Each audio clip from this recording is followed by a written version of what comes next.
The day I was born, my parents would hate taking me anywhere. It had to be essential. It had to be a last resort. As a baby, I would cry continually. As an infant, never do as I was told. I had to touch everything. If it looked like a button, switch, or alarm, it was getting pressed. On one occasion, it was a school alarm. This was for emergency.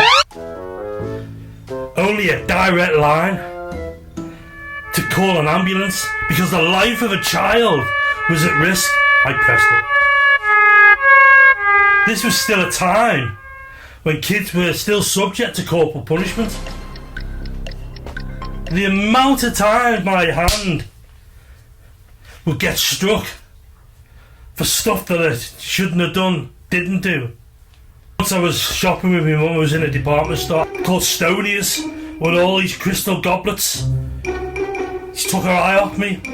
I may as well have been rolling them down one arm, down to the other, or doing keepy-ups with the football, like the footballers do.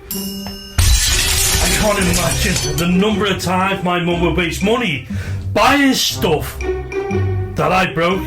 If mum took her eyes off me for a moment, it'd be with the deepest regret. I'd go missing when the parents will get that loud announcement from the tannoy in the shopping centre. Can the parents of Kevin Cockburn make their way to security, please? One time in the cult when Dad was a leader, he was invited to go and preach in the Belfast arm of this cult. I would have been about 5 years old, and I got to see real action, man, like the toys I love so much, but the ones I had to secretly own.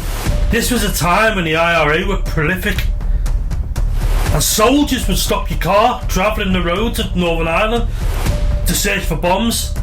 This happened to my family.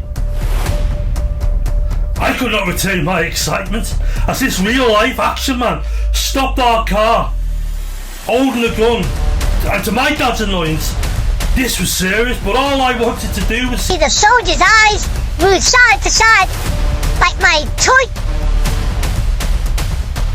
But when I saw the gun, I mean, it was already a highly emotive, intense situation. I'd never seen a gun before, and we'd never been this far away from home, because we were from the very sheltered world of this uniformed, unworldly cult. But to be stopped at gunpoint and searched for a bomb was just surreal. Despite the request made by me to get the soldier to shoot you, I soon got on this commando's very last nerve. He couldn't wait to usher us up.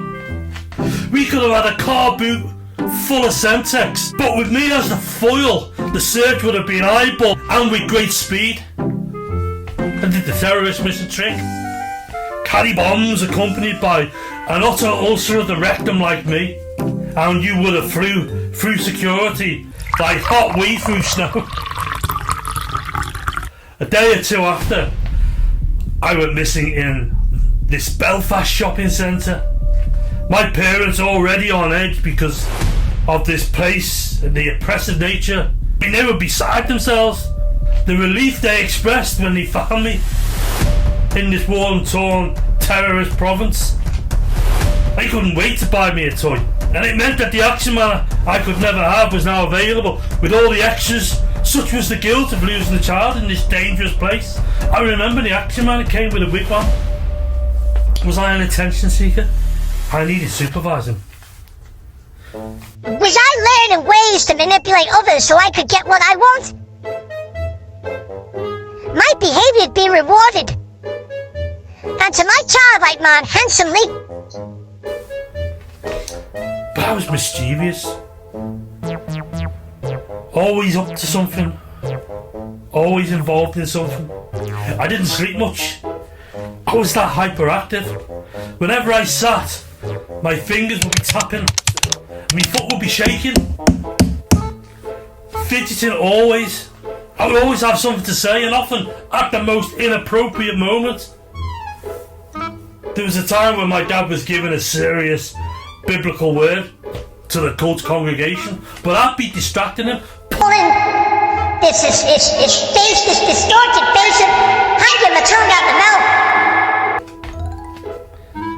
Often, we would have days out secretly as a family, and we would go to places like in Wales, Colwyn Bay, and more locally, Wirral, Parkgate. I mean, these days out were the closest we ever came to experiencing any sort of holiday, even if it was just for one day. Although the day was always cut short, as we had to always head back to the evening meeting. But Parkgate was very special. It had an award-winning ice cream parlour, and a fish and chip restaurant, hence the secrecy. A place we would be less likely to bump into another cult member. I remember how we were travelling to this location once. These were the days when there were the riots, the Toxteth riots, and this area was one of the hardest hit by all the fires and the vandalism. And I recall as a kid staring out the back window of our Green Avenger,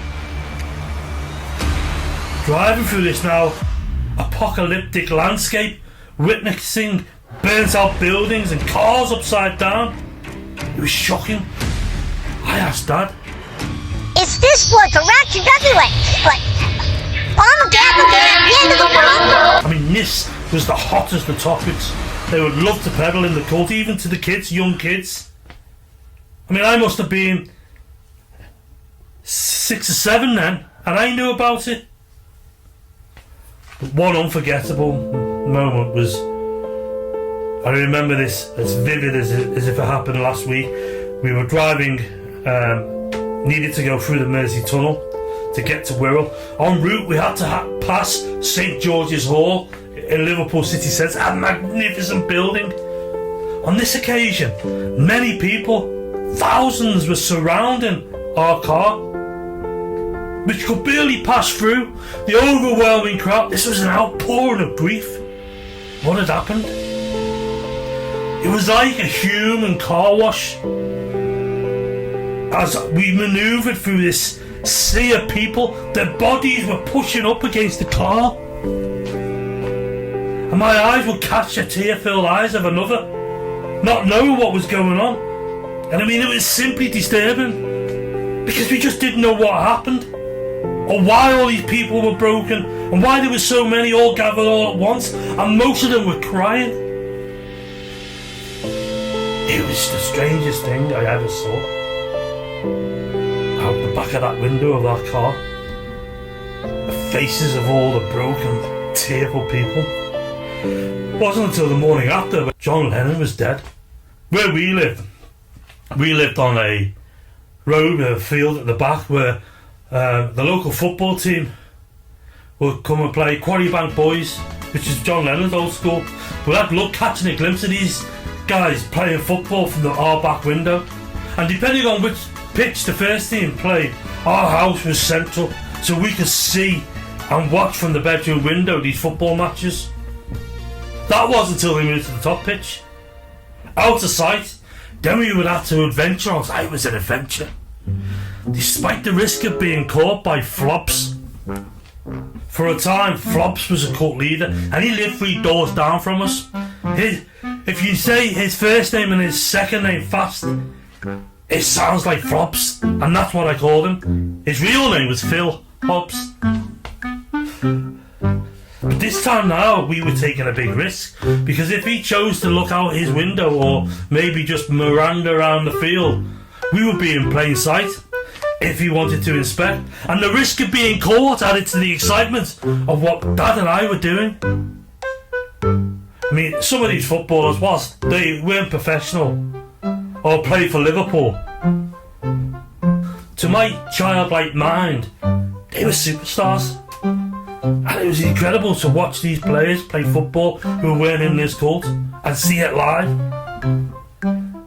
Dad sometimes would sneak off and follow them to Sefton Park Cricket Club, where they would go after playing football and have a drink.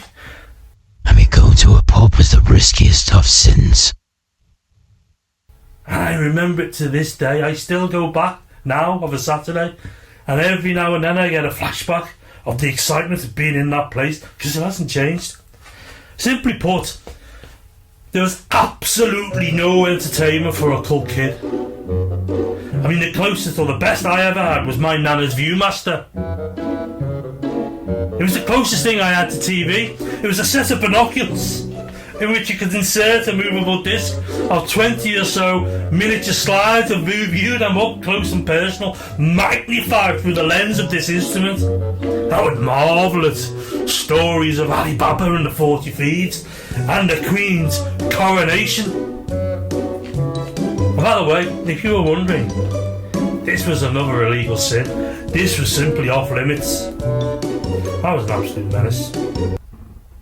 As I suspect most cult kids were, because it was so boring. I remember, I used to live with Nana. I used to crawl into Nana's bedroom and snoop around, and once I found her purse, which I would often visit thereafter to pilfer for the school tuck shop. I remember when I was finally caught. Hard deny I'd ever seen this purse before. At the very least, taking any of the money out of it. But my dad was now on the phone to the naughty boy, so... Telling them about the terrible things that I'd done. Yet only if I just admit my guilt, I could bring this imaginary telephone conversation to an end. And so I did. But cool kids, when they did something wrong, it was expected that they were hurt to the point that they'd never do it again. A typical cult bashing, a cult beating punishment. My dad had a special stiff brush. And when I was naughty, he'd wrap that around the back of my legs. My dad couldn't afford to have a naughty boy or be seen to be not taking action when a good cult flogging was required to discipline their child, particularly when my dad had aspirations to become a leader. And I couldn't quell or control my misbehaviour and my mischievousness. So I constantly felt the wrath of my dad's little stiff brush.